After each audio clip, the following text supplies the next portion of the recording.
Kemudian yang keenam, Imam Ahmad mengatakan wa sunnatu tufassirul Quran wa hiya dalailul Quran.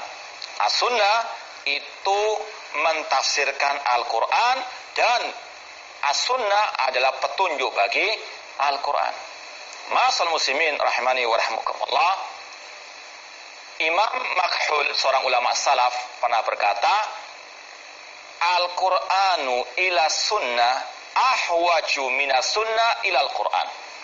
Al-Quran itu lebih butuh kepada sunnah, yaitu al-hadis, daripada hadis butuh kepada Al-Quran. Kenapa demikian?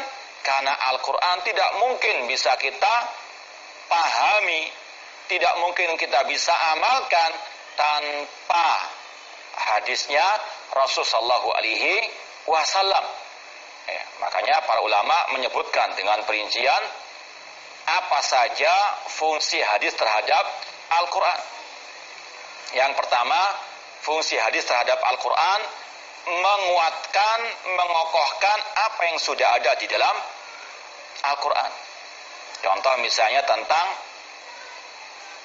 rukun iman. Allah mengatakan laisal birra antuwallu wujuhakum qibalal masyriqi wal maghrib walakinnal birra man amana billah wal yaumil akhir wal malaikati wal kitabi wan nabiyyin. Kebaikan adalah engkau beriman kepada Allah, kepada hari akhir, kepada kitab dan kepada para nabi. Ini adalah rukun-rukun iman.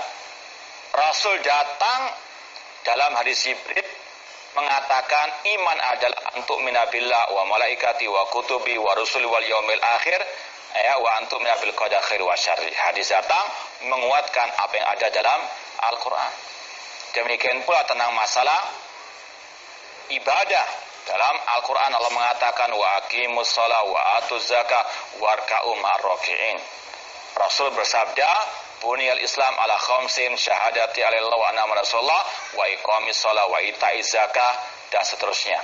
Ini adalah fungsi hadis yang pertama, menguatkan, mengokohkan apa yang ada dalam Al-Quran Karim. Fungsi yang kedua, hadis itu menjelaskan apa yang belum jelas di dalam Al-Quran. Dan itu ada perinciannya lagi.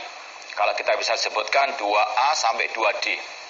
2A, fungsinya Al-Quran, tafsirul mujmal, memperinci yang masih global.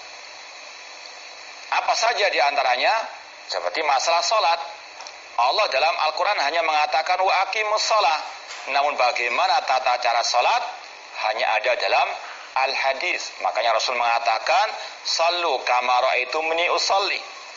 Salatlah sebagaimana kalian melihat aku salat. Rasul pernah mengajarkan salat kepada seorang yang belum bisa salat. Idza aqam ila salati fakabbir. Apabila engkau mau salat maka bertakbirlah, yaitu takbiratul ihram.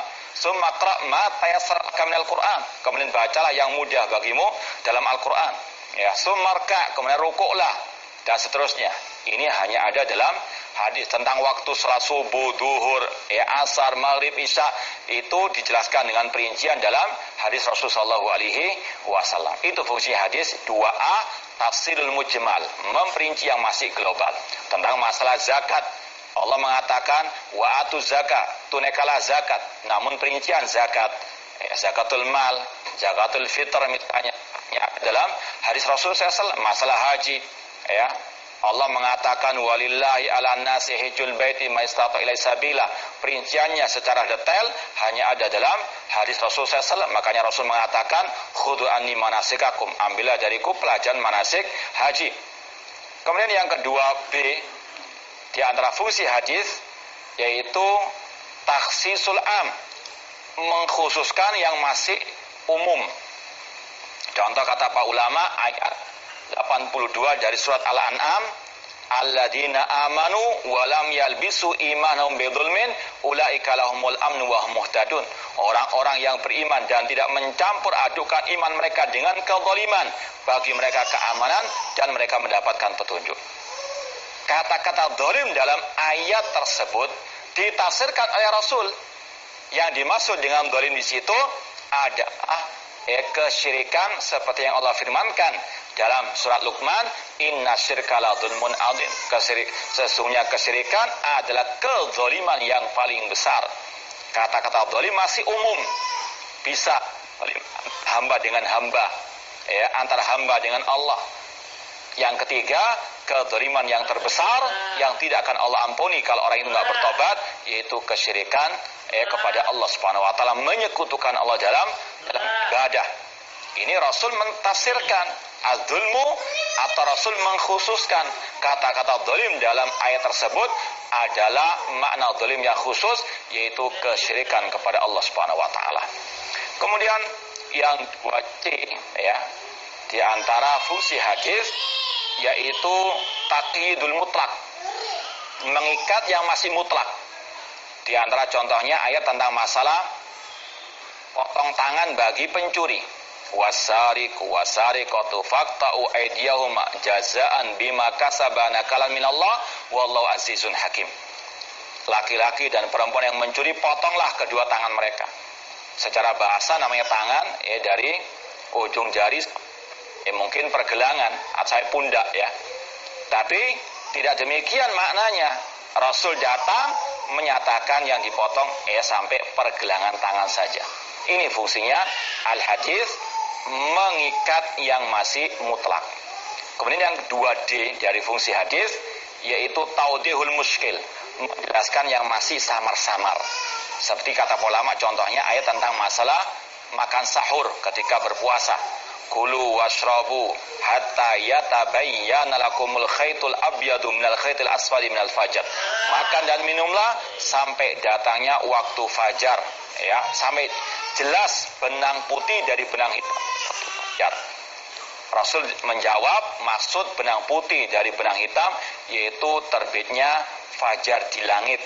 Ini menjelaskan yang masih samar-samar. Kemudian fungsi hadis yang ketiga yaitu mendatangkan hukum yang belum ada dalam Al-Quran sama sekali. Seperti masalah hukum makan binatang buas atau yang bertaring. Tidak ada dalam Al-Quran. Rasul SAW melarang dari makan binatang buas tersebut. Demikian pula dengan hukum air laut dan binatang bangkai di laut, apakah halal atau haram. Ya, Rasul dikatakan oleh para sahabat, Rasul bersabda, tahurun ma'uhu hilun maitatuhu. Airnya suci dan bangkainya itu halal. Itu nggak ada penjelasannya dalam Al-Quran. Ini Rasul datang dengan hadis beliau menjelaskan hukum yang tidak ada di dalam Al-Quran. Kemudian fungsi hadis yang keempat, meskipun diperselisihkan oleh para ulama, terutama dalam ushul fikih, yaitu masalah apakah hadis bisa menasakh, menghapus hukum dalam Al-Quran. Ya, namun yang rajih, ia bisa, karena Al-Quran dan hadis dalam segi hujjah, segi pendalilan itu satu derajat. Rasul sendiri yang mengatakan, ala inni utitul Quran wa mislahuma. Ketahuilah, aku diberikan yang semisal dengan Al-Quran. Dari segi pendalilan, dari segi hujjah, dua-duanya satu derajat, satu level. Rasul sekali lagi mengatakan, ala inni utitul Quran wa mislahuma. Ketahuilah, aku diberikan yang semisal dengan Al-Quranul Karim.